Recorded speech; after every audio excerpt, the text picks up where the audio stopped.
এখন টাকা নেই, ডলারও নেই, ব্যাংকিং খাতের দুরবস্থা কাটাতে ঝেড়ে মুছে পরিষ্কার করা দরকার।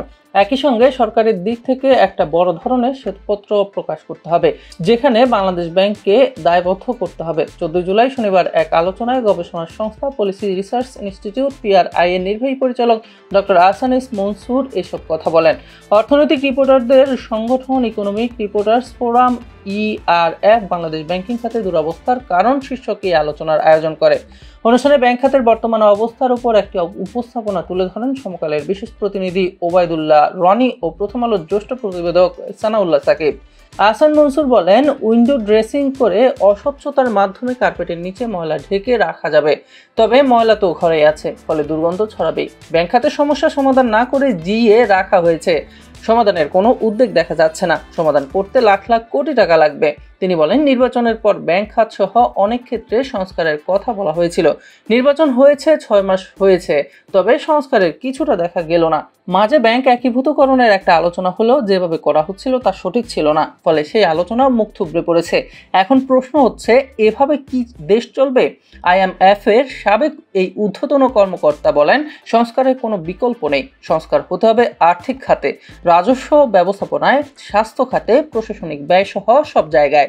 বাজেটের 42% প্রশাসনিক ব্যয়ে চলে যাচ্ছে। একজন UNOর জন্য 5 জন পুলিশ থাকে, আর নরওয়ের মতো ধনী দেশের প্রেসিডেন্ট সাইকেল চালিয়ে অফিস করেন। তাদের মেয়াদ শেষ হলে সাইকেল চালিয়ে বিদায় নেন। বাংলাদেশ স্বাস্থ্য খাতে মাত্র 0.7% মতো ব্যয় করে, আর থাইল্যান্ড করে 6%, যুক্তরাষ্ট্র করে 17%। এসব দেশে কারো ক্যান্সারের মতো রোগ হলেও নিঃস্ব হয়ে যেতে হয় না।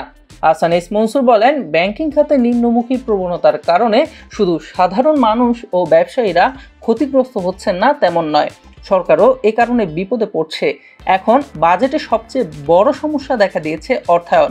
এমনিতেই সরকারের কর GDP 11% থেকে কমে 7.5% নেমেছে। আবার 4.5% বাজেট ঘাটতি অর্থায়নে সরকার ব্যাংক থেকে ঋণ পাচ্ছে না। ব্যবসায়ীরা উচ্চ হারে সুদ দিয়েও ঋণ পাচ্ছে না, অর্থ বাইরে চলে যাচ্ছে। তিনি আরও বলেন, এখন টাকা নেই, ডলারও নেই, সব মিলিয়ে সরকার অর্থায়ন করতে পারছে না।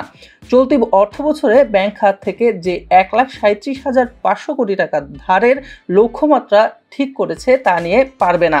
কেননা এবার যদি ব্যাংক খাতের আমানত 10% প্রবৃদ্ধি হয়, তারপরও বাড়বে 1,70,000 কোটি টাকা। ফলে এত অর্থ সরকার নিলে বেসরকারি খাত কোথায় পাবে?